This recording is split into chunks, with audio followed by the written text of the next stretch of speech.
Wow, what a great day it's been, hasn't it? I mean, we're getting a peek into 2013, and I'm kind of looking forward to 2013 after hearing a lot of things today.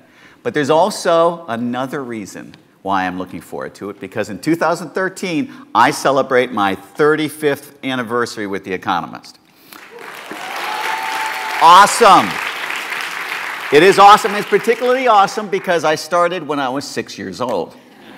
And actually, you know, I mean it. Can we get the first slide up? Oh, let's go back one here. So this is my first cartoon I did for The Economist. Actually, that's Abraham Lincoln. I did do this when I was 6 years old. And, but since then, I've managed to draw many other world leaders. In fact, for my time with The Economist, I have created about 4,000 cartoons and 140 covers over many decades, including going back, starting with Margaret Thatcher. We, of course, have some more interesting local fare here, some historic moments captured in cartoons, and sort of more embarrassing moments, too. And then bringing us up to today. So I've had a lot of time to draw the faces of a lot of important people for The Economist, but I've been on other projects as well.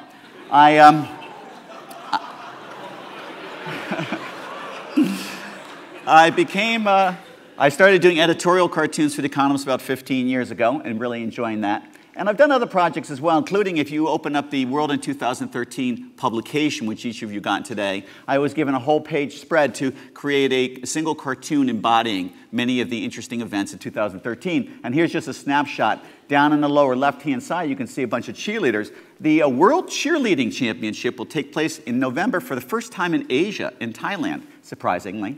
Further to the right, you'll see some guys playing marbles. The World Marbles Championship is in March in the Greyhound Pub in Tinsley Green in Sussex. So you want to make sure you're there. And if you're wondering what that flying saucer is doing, well, assuming that the world hasn't been destroyed as the Mayan calendar suggests, sometime in July is World UFO Day, which we will be invaded and the world will be destroyed at that time. So plan your vacations accordingly, okay? So anyways, I've been really interested in faces, as you know, and I've been drawing thousands of faces around the world. And today I've been entrusted, I was sitting here near the front, drawing many of the faces we saw today.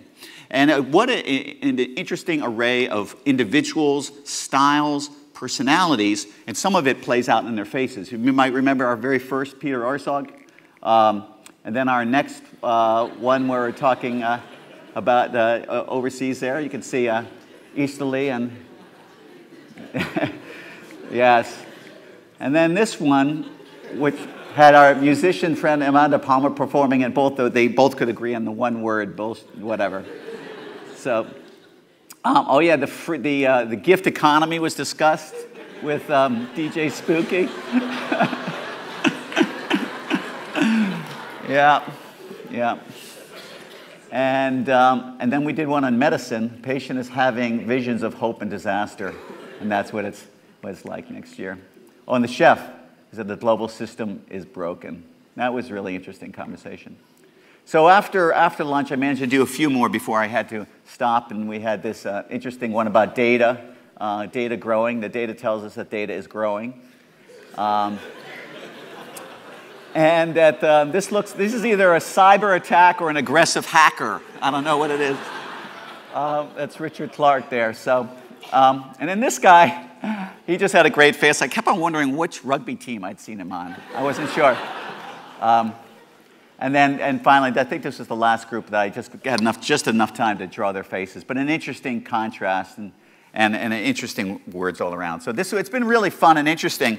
But I've been entrusted to do something particularly special for you guys here. And that is, I thought I would try to create a live cartoon telling what my predictions for 2013 are. And it's going to start with faces. In fact, this kind of cycles around two important faces that are central to the way we see the world today. So I'm going to start here, and I'm going to start with Barack Obama. Okay, so two new leaders coming onto the stage. And I've drawn Barack Obama many times. And the thing is that, you know, when somebody's president, you get to know their face really well. In fact, I have to tell you, in their time in office, you look at their face more than you look at your own face. Seriously. You know, you have pictures of them all over the place when you're drawing them. And even though I've drawn them thousands of times, I always fill my computer screen with pictures of him. So anyways, his hair's gotten grayer. And his nose goes like this, and he has, oh, by the way, he has this little tiny mole there on his left nostril, which you guys are never going to be able to take your eyes off of now when you see him next time, okay? Kind of moves around, okay? And so I got him here in profile, and I've gotten to kind of know his face pretty well. In fact, someone like my father I can't draw from memory, but because I've drawn Barack Obama so many times, I can kind of do something like this. So anyways, so we're starting off with the idea that Barack Obama is here, and he's looking kind of happy, but there's a lot of concerns ahead. And one of the concerns has to do with the United States. And I'm going to draw the United States, that very classic image of the United States that everyone kind of knows, but I'm going to draw it on its side. It's actually flat. And that's because the economy in 2013 will still remain flat. We're in a situation where, we should be getting out of this terrible, economic gloom, but we're still in this very tough situation, and the problems with that are exacerbated by the fact that our country is deeply divided. And it is, even though, yes, he won the election and he got a mountain of electoral votes, they mask the real deep divide that's going on in the country, and it's going to really show itself in the fiscal cliff, which he's hanging on here, okay? So anyway, so we got this fiscal cliff going on, okay? Right? So anyways, giving a little problem is this Republican elephant here, who's going to be making a lot of noise and stamping furiously up and down in anger because he's got an upper hand on him, you see.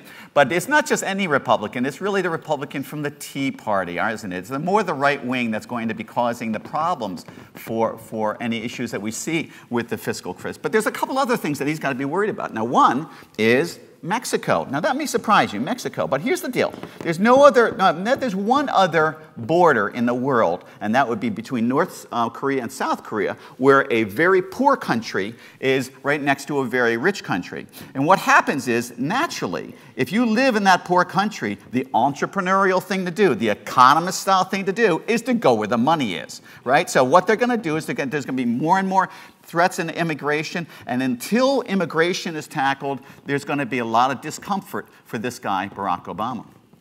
But there's also another thing. He has got hanging around his neck, he has got an albatross hanging around his neck, and that albatross is unemployment. Unemployment is going to stay stubbornly high. Of course, yes, it's going down, but people don't feel it's going down. And they feel that that's going to have an implication on spending and dampening and keeping the country a little bit flat. Okay, so now we have that one side. That's one person. So the other person of key interest is the new leader in China, Xi Jinping. Now, he's a guy. Now, I'm just drawing him. I'm just getting used to this new guy. And I've been looking at pictures, and I got a kind of a little bit of a feeling what he looks like. So you got a very heavy hair like this, and you look for sort of the distinguishing characteristics that will be able to be used in caricature over time.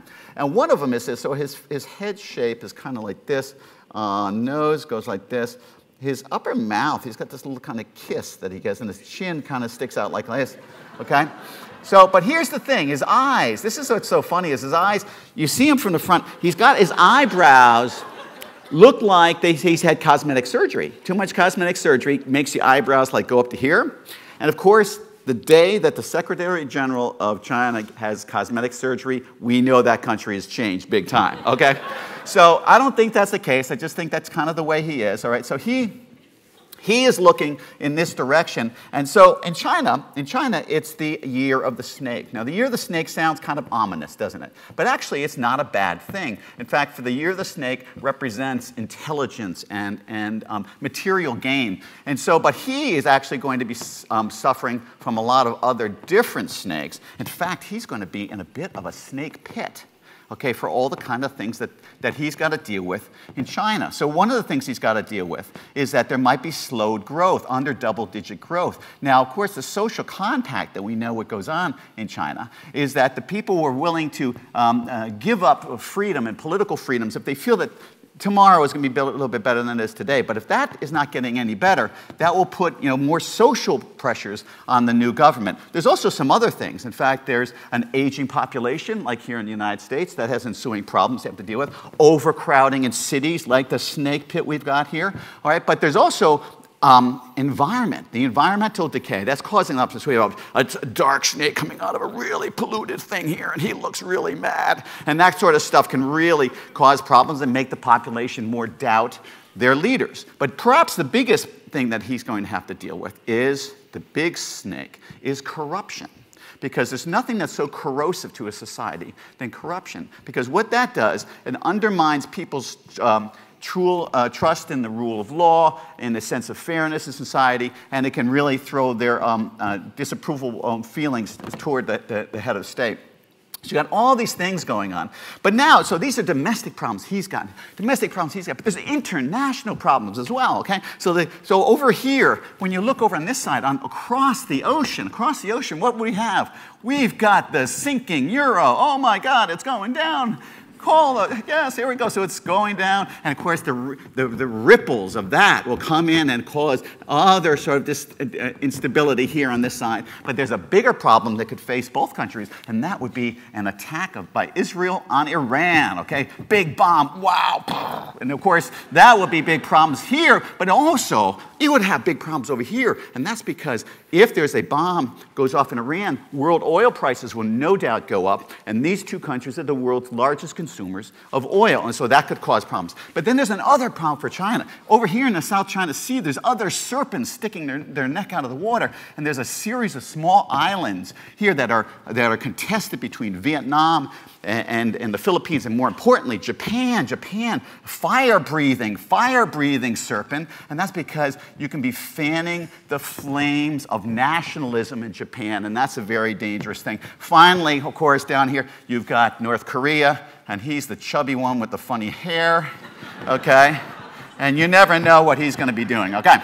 So now we're wrapping. So what happens is, so what would these guys be saying to each other? So I think that he would be saying he'll be saying in 2013, I will be a little wrapped up, okay? He's going to be a little wrapped up, okay? And I think Barack Obama will see that in 2013 he says I will be hanging in there, okay? So that's it. But anyway, so here's the thing. That's what will happen in 2013. Now, he's pivoted toward China. And we're seeing this sort of thing where both sides are really having all these issues to deal with. But this is what I think is going to happen. This is my prediction.